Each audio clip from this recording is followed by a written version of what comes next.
नमस्कार दोस्तों। एक बार फिर स्वागत है आपका हमारे online platform Rajasthan study zone पे। और आज हम पढ़ने वाले हैं हमारे सामान्य विज्ञान का एक टॉपिक, सामान्य रोग। हम आज पढ़ने वाले हैं सामान्य विज्ञान का ही एक टॉपिक जिसका नाम है सामान्य रोग, या फिर आप कह सकते हो मानव रोग, या तो आप कह सकते हो सामान्य रोग या मानव रोग। इसके बारे में आज हम पढ़ने वाले हैं और हम बात करने वाले हैं सबसे पहले कि रोग होते क्या है। तो हम सबसे पहले अगर बात करें कि रोग क्या होते हैं, तो रोग का यहाँ मतलब होता है कि रोग का मतलब क्या होता है कि आपके शरीर में आनुवांशिकी या फिर कोई अलग विकृति आ जाने से, आपके शरीर में कमजोरी हो जाना, आपके कार्य करने की क्षमता का कम हो जाना, या फिर बॉडी में कोई डिफेक्ट हो जाना, उसे आप किस नाम से जानते हो? रोग के नाम से जानते हो। बात कर लेते हैं कि स्पेशली रोग होते कितने प्रकार के हैं। हम बात कर लेते हैं कि रोग होते कितने प्रकार के हैं। तो रोग मुख्यतः हम कहेंगे कि दो प्रकार के होते हैं। रोग मुख्यतः कितने प्रकार के होते हैं? तो आप कहेंगे कि रोग मुख्यतः होते हैं दो प्रकार के। रोग कितने प्रकार के होंगे? मुख्यतः दो प्रकार के। तो पहला प्रकार जो आता है वो आता है आपका जन्मजात रोग। पहला प्रकार कौन सा है रोग का? तो आप कहेंगे पहला प्रकार है जन्मजात रोग। फिर दूसरा जो प्रकार है वो हम कह देंगे उपार्जित रोग। कौन सा रोग? उपार्जित रोग। दूसरा प्रकार कौन सा है? उपार्जित रोग यहाँ रहने वाला है दूसरा प्रकार। फिर हम यहाँ ये देखें कि आपका जो उपार्जित रोग है ये कितने प्रकार के हैं। तो ये होते हैं आपके दो प्रकार के। पहला प्रकार जो है वो होता है संक्रामक। कौन सा? संक्रामक। और दूसरा होता है असंक्रामक। कौन सा होता है? असंक्रामक। पहला तो आपका संक्रामक है और दूसरा कौन सा होता है आपके? असंक्रामक रोग। दो प्रकार के आपके हो गए उपार्जित रोग रहने वाले हैं। जन्मजात रोग में मुख्यतः एग्जाम्पल की हम बात करें तो वो आता आपका आनुवंशिकी रोग। कौन से रोग होंगे आपके यहाँ पे? आनुवंशिकी रोग रहने वाले हैं। यहाँ पे एक नोट करके ध्यान में रखिएगा, कहीं कभी किसी कथन में पूछ भी ले तो क्या नोट रखेंगे आप यहाँ पे कि जो सभी आनुवंशिकी रोग होते हैं वो क्या होते हैं आपके? जन्मजात होते हैं। कि जितने भी आनुवंशिकी रोग रहेंगे वो क्या रहेंगे? आपके जन्मजात रहेंगे। लेकिन सभी जन्मजात रोग आनुवंशिकी नहीं होते। ये आप स्पेशली यहाँ पे ध्यान रखिएगा कि सभी जो रोग होते हैं जो जन्मजात होते हैं ये आनुवंशिकी नहीं होते। लेकिन जितने भी आनुवंशिकी रोग होंगे वो क्या होंगे? आपके यहाँ पे जन्मजात रहने वाले हैं। फिर हम बात करते हैं आगे, इधर आपका जो ये संक्रामक रोग है इसकी बात कर लेते हैं कि संक्रामक रोग कौन कौन से होंगे। तो संक्रामक रोग मुख्यतः एक तो वो होंगे जो किनके द्वारा होते हैं? जीवाणुओं द्वारा होते हैं। बैक्टीरिया द्वारा होने वाले जो रोग होंगे वो कौन से होंगे? संक्रामक रोग होंगे। एक वो होंगे जो किसके द्वारा होंगे? कवक के द्वारा होने वाले, जो फंगी है, जो फंगस है, उनके द्वारा होने वाले रोग भी किस कैटेगरी में आएंगे? तो आप कहेंगे वो भी आएंगे आपके संक्रामक कैटेगरी में आएंगे। फिर अगर मैं बात करूं उससे आगे तो आपके जो प्रोटोजोआ से होने वाले रोग है, किन से? जो प्रोटोजोआ से होने वाले जो रोग है वो भी किस कैटेगरी में आएंगे? संक्रामक रोग की कैटेगरी में आएंगे। किस कैटेगरी में आएंगे? संक्रामक रोग की कैटेगरी में वो भी आने वाले हैं। उसके बाद में हम बात करें तो जो कर्मी से होने वाले रोग होते हैं, जो कर्मी से होने वाले रोग होते हैं वो भी किस कैटेगरी में आएंगे? आपके संक्रामक की कैटेगरी में आएंगे। फिर हम बात करते हैं कि असंक्रामक कौन से होने वाले हैं। असंक्रामक की अगर मैं बात करूं तो जो किसी विटामिन की कमी से रोग हो, जो किसी विटामिन की कमी हो, वो आपके कौन से होंगे? असंक्रामक रोग होंगे। जैसे अगर किसी को रतौंधी नाम का रोग हो गया हो, कौन सा रोग? रतौंधी नामक का रोग हो गया हो। किसी को हमने कह दिया कि बेरी बेरी नाम का रोग हो गया हो, किसी को हमने कहा कि स्कर्वी रोग हो गया हो, तो आप अच्छे से जानते हैं कि रतौंधी विटामिन ए की कमी से होता है, ये बी से और ये सी से। तो क्या किसी को रतौंधी रोग है तो क्या वो किसी में संक्रमित हो सकता है? वो किसी में फैल सकता है? तो ऐसा नहीं होता। तो विटामिन की कमी से होने वाला रोग किस कैटेगरी में आएगा? आप कहेंगे असंक्रामक की कैटेगरी में आने वाला है। उसके बाद में हम बात करें तो जैसे किसी खनिज की कमी से कोई रोग हो जाए, जैसे हमने कहा कि एक रोग होता है आपके घेंगा नाम का। कौन सा रोग होता है? घेंगा। जो आपके शरीर में किस खनिज की कमी से होता है? तो आप कहेंगे कि आयोडीन की कमी से ये रोग होता है। तो ये रोग किसी में नहीं फैलता है, ये रोग किसी में नहीं फैलता बल्कि किसी व्यक्ति विशेष तक ही सीमित रहता है। तो इसे आप किस कैटेगरी में रखेंगे? आप इसे रखेंगे असंक्रामक की में। किस में रखेंगे आप इसको? असंक्रामक की कैटेगरी में आप इसको रखने वाले हैं। उसके बाद की अगर मैं बात करूं, उसके बाद की अगर मैं और बात करूं, तो जैसे मान के चलो अगर आपको किसी अन्य तत्व की कमी से कोई रोग हो रहा हो, किसी अन्य तत्व की कमी से कोई रोग हो रहा हो, तो वो भी क्या है? आपका असंक्रामक रोग यहाँ पे रहने वाला है। वो भी क्या है? यहाँ पे आपके असंक्रामक रोग रहने वाला है। ये आप यहाँ पे स्पेशल थोड़ा ध्यान रखना, है ना। और उसके आगे मैं बात करूं, उसके आगे हम बढ़ते हैं और हम सबसे पहले पढ़ लेते हैं, हम यहाँ पे सबसे पहले पढ़ लेते हैं वायरस जनित रोग। कौन से रोग? वायरस जनित रोगों की बात कर लेता हूं। कौन से रोगों की बात कर ले? हम सबसे पहले वायरस जनित रोग की बात कर लेते हैं। कौन से रोगों की बात करें हम? यहाँ पे वायरस जनित रोग की बात हम कर लेते हैं। लेकिन यहां मैं एक चीज आपको बता दूं, इस वायरस के बारे में थोड़ा सा बता दूं, ध्यान में रखिएगा। वायरस को कहा जाता है सजीव और निर्जीव। किनके बीच? क्या कहेंगे आप इसको? सजीव और निर्जीव के बीच की कड़ी इसको कहा जाता है। सजीव और निर्जीव के बीच की योजक कड़ी किसे कहा जाता है? तो आप कहेंगे वायरस को कहा जाता है। किसे कहा जाएगा? वायरस को कहा जाएगा क्या? सजीव और निर्जीव के बीच की जो योजक कड़ी है वो कौन कहलाता? आपका वायरस कहलाता है। कौन कहलाएगा? आपका वायरस कहलाएगा। ऐसा क्यों? तो ध्यान में रखिएगा कि जैसे अगर नॉन लिविंग सेल हो, कौन सी सेल हो? नॉन लिविंग सेल हो, उसके अंदर ये कैसा रहेगा? आप कहेंगे उसमें ये नॉन एक्टिव रहेगा। कैसा रहेगा? नॉन एक्टिव ये रहने वाला है, वहां पे एक्टिव नहीं होता है। लेकिन जैसे ही लिविंग सेल में आता है, जैसे ही किस में आए? लिविंग सेल में आए, तो आपका वायरस क्या हो जाएगा? वहां पे एक्टिव हो जाएगा। मतलब ये हुआ कि जब तक ये कोशिका के बाहर रहता है, क्या रहता है? कोशिका से आउट रहता है, तब तक तो एज ए वर्क करता है नॉन लिविंग। किसकी तरह काम करेगा? नॉन लिविंग की तरह काम करेगा। लेकिन जैसे ही ये कोशिका के अंदर आता है, मतलब इनसाइड आता है, तो आप कहेंगे किसकी तरह काम करेगा ये? आप कहेंगे ये लिविंग सेल की तरह काम करने लगता है। इसीलिए आप क्या कहेंगे वायरस को? तो आप वायरस को कहेंगे सजीव और निर्जीव के बीच की योजक कड़ी, आप इसे कह सकते हैं। फिर हम बात कर लेते हैं कि वायरस जनित रोग कौन कौन से होते हैं। हम यहाँ पे बात कर लेते हैं साथ में कि वायरस जनित रोग कौन कौन से होते हैं। और सबसे पहला आपके सामने आता है एक रोग जो किससे होता है? आप कहेंगे जो होता है वायरस से। वायरस जनित रोगों में सबसे पहले हम बात कर लेते हैं किसकी? एड्स की बात कर लेते हैं, जिसका फुल फॉर्म ध्यान में रखिएगा, एक्वायर्ड इम्यूनो डेफिशिएंसी सिंड्रोम। क्या नाम रखा आपने इसका फुल फॉर्म में? कि एक्वायर्ड इम्यूनो डेफिशिएंसी सिंड्रोम इस रोग की फुल फॉर्म होती है। हिंदी में बात करें तो उपार्जित प्रतिरक्षा अक्षमता संरक्षण, आप इसको हिंदी में फुल फॉर्म के तौर पे कह सकते हो। इस रोग का रोग कारक वायरस कौन सा होता है? इस रोग का रोग कारक वायरस कौन सा होता है? तो सुना होगा आपने HIV। क्या? HIV फुल फॉर्म होगी ह्यूमन इम्यूनो डेफिशिएंसी वायरस। कौन क्या होगा? ह्यूमन इम्यूनो डेफिशिएंसी वायरस इस रोग का जो रोगजनक होता है वो होता है। आगे बात कर लेते हैं हम इसकी थोड़ी सी कि हमारे भारत में एड्स की क्या स्थिति रही।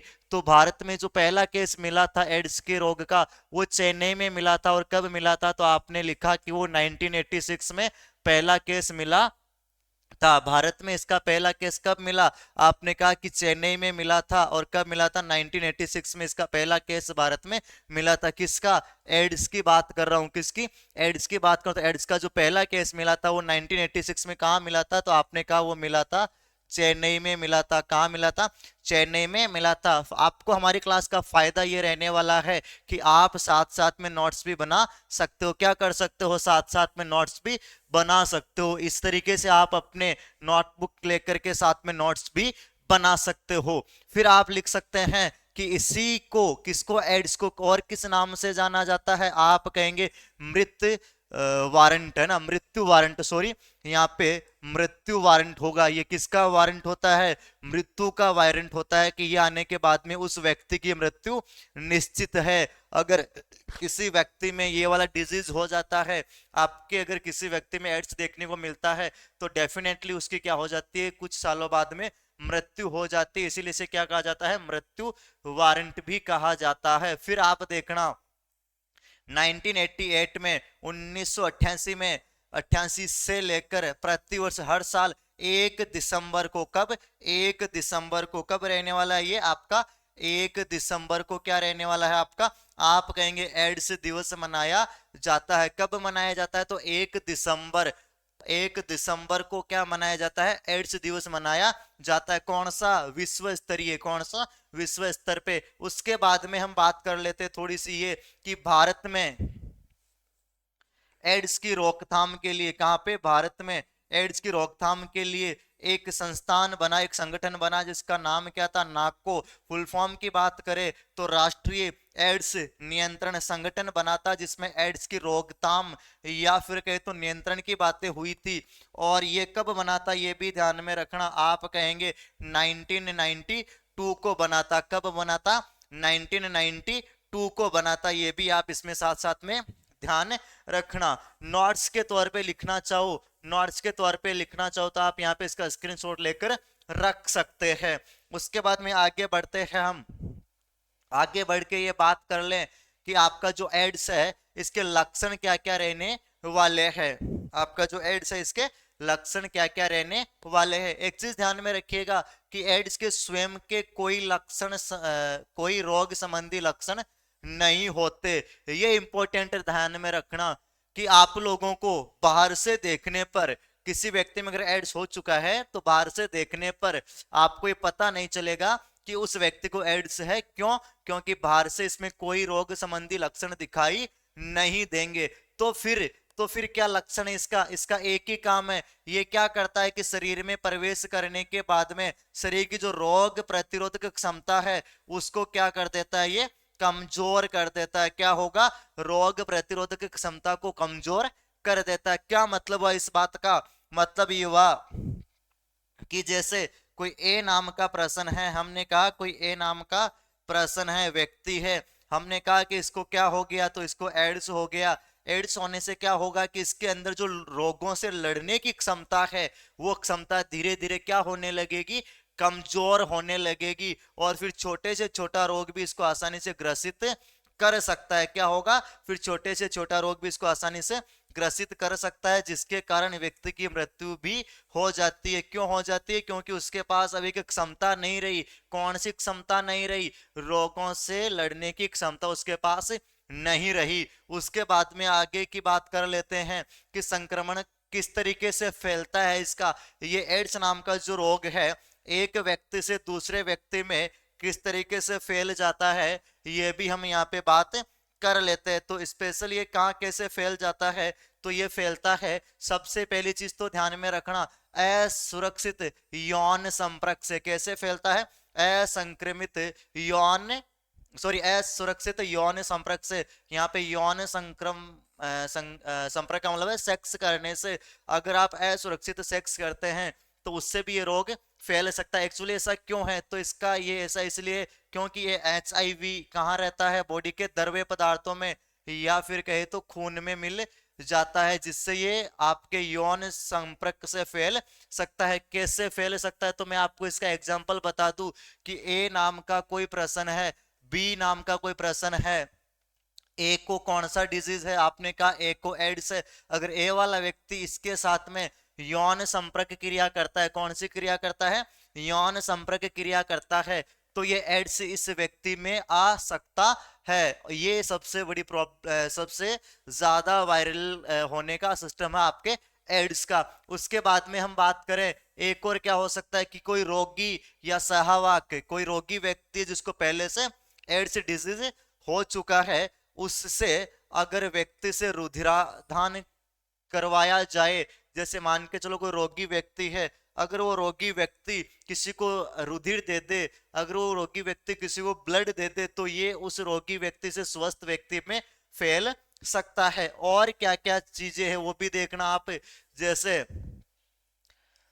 नशीली औषधियों को इंजेक्शन द्वारा लेने से भी ये रोग एक दूसरे में फैल सकता है। रोगी द्वारा उपयोग में ली गई स्वस्थ सुई का स्वस्थ व्यक्ति में लगाना, जैसे मान के चलो कोई रोगी व्यक्ति था जिसको एड्स था, उसको कोई सुई लगाई, कोई निडल लगाई, और वही सुई किसी स्वस्थ व्यक्ति को लगा देंगे तो एड्स उसमें फैल सकता है। और क्या है, तो जैसे मान के चलो कोई संक्रमित माँ है जिसको एड्स की बीमारी है और उसके द्वारा पैदा किया जाने वाला शिशु है, उसको ये डिजीज हो सकता है। क्या हो सकता है, उसको ये डिजीज हो सकता है। इसे आप आनुवांशिकी नहीं कहेंगे। अगर किसी संक्रमित व्यक्ति महिला से कोई संतान उत्पन्न होती है और उसको एड्स होता है तो ये आनुवांशिकी नहीं कहलाएगा, ये रोग कहलाएगा उसमें कि ये जन्मजात रोग की कैटेगरी में आ जाएगा। उसके बाद में हम आगे बात करते हैं कि इसका बचाव क्या है, कि आप एड्स से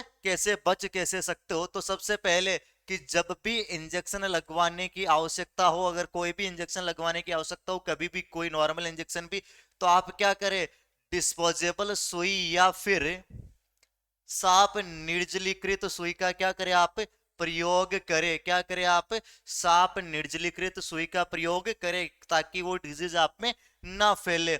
और अधिकृत रक्त बैंकों से ही आपको क्या लेना चाहिए, सुरक्षित रुधिर आदान हेतु उपयोग में लेना चाहिए। जैसे मान के चलो आपको कहीं ब्लड की रिक्वायरमेंट हुई तो आप उन्हीं ब्लड बैंकों से लीजिएगा जो अधिकृत है, जो कहीं ना कहीं गवर्नमेंट के देखरेख में चल रहे हैं। फिर कह रहा है कि यौन संबंधित जो भी आप संबंध बना रहे हो सिर्फ एक विश्वसनीय साथी के साथ ही सीमित रखे, कि आप जो भी कोई यौन संक्रियाएं कर रहे हो, कोई सेक्स क्रियाएं कर रहे हो, तो आप अपने विश्वास पात्र के साथ में ऐसा कीजिए। क्या पता कि आप जिसके साथ यौन क्रियाएं कर रहे हैं, सेक्स कर रहे हैं, वो व्यक्ति अगर एड्स से संक्रमित हुआ तो ये डिजीज आप में भी आ सकता है। फिर देखिए, यौन सुरक्षित के लिए या फिर सुरक्षित यौन क्रिया के लिए आप किसका इस्तेमाल कर सकते हैं, निरोध का इस्तेमाल कर सकते हैं, जिसे हम अपने आसपास कंडोम के नाम से जानते हैं। आप कंडोम का यूज कर सकते हैं और कंडोम का यूज करने से एक व्यक्ति से दूसरे व्यक्ति में डिजीज नहीं फैलता है। फिर हम बात करें दूसरे मनुष्य द्वारा उपयोगित सुई नशीली दवाइयों का सेवन ना करें। एक तो दूसरे व्यक्ति द्वारा जो उपयोग में ली गई सुई है उसका प्रयोग ना करें, और एक नशीली दवाइयों का भी सेवन ना करें। एड्स से पीड़ित अगर किसी महिला को पहले से एड्स हो चुका है तो उसको कभी भी क्या नहीं करना चाहिए, गर्भधारण नहीं करना चाहिए। क्यों, क्योंकि जैसे ही वो एड्स से संबंधित महिला गर्भधारण करेगी तो उससे जो जन्म लेने वाला संतान है उसको भी एड्स होगा, और हो सकता है कि जिसके द्वारा शुक्राणु मिले हैं उस पिता को भी ये क्या हो जाएगा, एड्स डिजीज हो जाएगा। तो ये एड्स के बचाव थे, आप इनको स्पेशली ध्यान में रखना। उपचार की बात करूं तो अब तक इसका कोई सटीक उपचार नहीं मिला है। क्या नहीं मिला है, कोई सटीक उपचार नहीं है। ये जो ऊपर मैंने कुछ मेडिसिन के एंटीबायोटिक्स के नाम दिए हैं तो ये इस पे क्या नहीं हो पाई, तो आप कहेंगे कि ये इस पर कारगर साबित नहीं हुई। क्या नहीं हुई, ये कारगर साबित नहीं हुई। फिर भी आप ध्यान में रखना, इनको बनाया किसके लिए गया था, तो इनको बनाया गया था एड्स के लिए ही बनाया गया था, लेकिन ये इसके लिए कारगर साबित नहीं हो पाई। यहाँ पे ये ध्यान में रखना, क्वेश्चन किस टाइप से हो सकता है कि आपको यहाँ पे एंटीबायोटिक्स का नाम दे दिया, पूछ लिया किससे संबंधित है, तो है तो एड्स से संबंधित, लेकिन ये कारगर साबित नहीं हो पाई थी। उसके बाद में हम आगे बात करते हैं। आगे और एक डिजीज का हमने यहाँ पे नाम लिखा है, वो भी किससे होने वाला है, वायरस से होने वाला डिजीज है, और नाम है क्या उसका, रेबीज। रेबीज भी एक क्या है, वायरस जनित रोग है। नाम भी सुना होगा आपने रेबीज के बारे में कि रेबीज जो है एक वायरस जनित रोग है। किससे होता है, तो आपने लिखा कि रेबीज वायरस से ये रोग होता है। और फैलता कैसे है ना, फैलता कैसे है, तो आपने लिखा कि रोग के वायरस किससे फैलते, पागल कुत्तों, बिल्लियों, लोमड़ी एवं बंदर तथा भेड़ियों की लार में ये आपका कौन सा वायरस होता है, तो आपने कहा कि इनकी लार में होता है रेबीज वायरस। कौन सा वायरस होता है, तो आपने लिखा कि इनके होता है रेबीज वायरस। क्या होता है, रेबीज वायरस यहाँ पे उपस्थित रहता है। किन किन में, आपने कहा पागल कुत्तों में, बिल्लियों में, लोमड़ी में, बंदर में और भेड़ियों में क्या होता है, रेबीज वायरस इनकी लार में उपस्थित होता है। फिर अगर मैं बात करूं रेबीज विषाणु द्वारा उत्पन्न रोग कौन सा होता है, रेबीज विषाणु द्वारा उत्पन्न रोग कौन सा होता है, तो होता है हाइड्रोफोबिया। कौन सा होता है, हाइड्रोफोबिया होता है। जैसे मान के चलो अगर पागल कुत्ते ने काट लिया हो तो उस व्यक्ति में कौन सा वायरस आ जाएगा, रेबीज वायरस आ जाएगा। और रेबीज वायरस आने से उस व्यक्ति को कौन सा रोग होगा, आप कहेंगे हाइड्रोफोबिया। यहाँ पे थोड़ा ध्यान दीजिएगा कि हाइड्रो का मतलब क्या है। यहाँ पे आप कहेंगे कि सर हाइड्रो का मतलब जल है, और मैं पूछूं फोबिया का मतलब क्या है, मैं पूछूं आपसे फोबिया का मतलब क्या है, आप कहेंगे भय होता है। मतलब ये हुआ कि उस व्यक्ति को किससे भय लगने लगेगा, आप कहेंगे कि जल से भय होने लगेगा, वो पानी से डरने लगेगा। कब डरने लगेगा वो पानी से, तो आप कहेंगे कि जब उसको कोई पागल कुत्ता काट ले, और पागल कुत्ते के काटने के बाद में अगर उसके शरीर में रेबीज वायरस इंटर हो जाए, तो और रेबीज वायरस इंटर होने के कारण उसको एक डिजीज होगा, कौन सा, हाइड्रोफोबिया। ये कब होगा, अगर समय पे इलाज नहीं लिया गया हो तो। वैसे रेबीज रोग के लक्षण कई सालों बाद भी दिखाई दे सकते, इसलिए आवश्यकता है कि हमें जब भी अगर आपको किसी पागल कुत्ते ने हल्का सा भी बाइट किया हो, हल्का सा भी काटा हो, तो आप तुरंत उसका इलाज, उसका जो वैक्सीन, उसका जो टीका है वो जरूर लगवाएं, है ना। उसके बाद में हम ध्यान में रखना ये कि किनकी लार में उपस्थित होता है, तो आपने लिखा पागल कुत्ते की लार में होता है, बिल्लियों, लोमड़ी, बंदर और भेड़िए की लार में उपस्थित होता है। और रेबीज विषाणु द्वारा उत्पन्न रोग का नाम पूछा जाए तो क्या होगा, आप कहेंगे हाइड्रोफोबिया, जिसका मतलब क्या होगा, आप कहेंगे जल से भय। क्या होगा इसमें, जल से भय लगने लगेगा किसी भी इंसान को, क्या हो जाएगा, आप कहेंगे कि उस इंसान को क्या होगा, जल से भय लगने लग जाएगा। उसके बाद में मैं बात करूं इसके लक्षणों की, बात कर लूं कि इस रोग के लक्षण क्या है। तो जैसे मान के चलो किसी व्यक्ति को किसी कुत्ते ने काट लिया, तो कुत्ते के जहां पे काटा गया स्थान है वहां पे एक तो क्या हो जाएगी, इंसान के सूजन होने लगेगी, एक क्या हो जाएगा, उसको वहां पे दर्द होने लगेगा। और उसको जो द्रव पदार्थ है, उसको कोई भी पीने की जो चीज है, जो पतली पदार्थ होते हैं, उनसे उसको क्या लगने लगेगा, डर लगने लगेगा। और जैसे ही वो द्रव चीजों को पिएगा तो क्या पड़ेगा, उसको दौरा पड़ने लगेगा। फिर हमने कहा कि जो रोगी व्यक्ति होता है वो दूसरों से दूर रहने की कोशिश करता है, दूसरों से बचने की कोशिश करता है, और उसके मुंह से क्या आने लगेंगे, झाग आने लगेंगे। क्या हो जाएगा, मुंह से झाग आने लगेंगे, और साथ में क्या हो जाएगा, उसको पानी से डर लगने लगेगा। ये भी हम बात कर चुके कि क्या हो जाएगा, पानी से डर लगने लगेगा। फिर बात करते उपचार के बारे में कि इसके उपचार क्या क्या है। तो इस रोग के टीके के बारे में खोज हुई थी, और खोज किसने की थी, लुइस पास्चर ने की थी।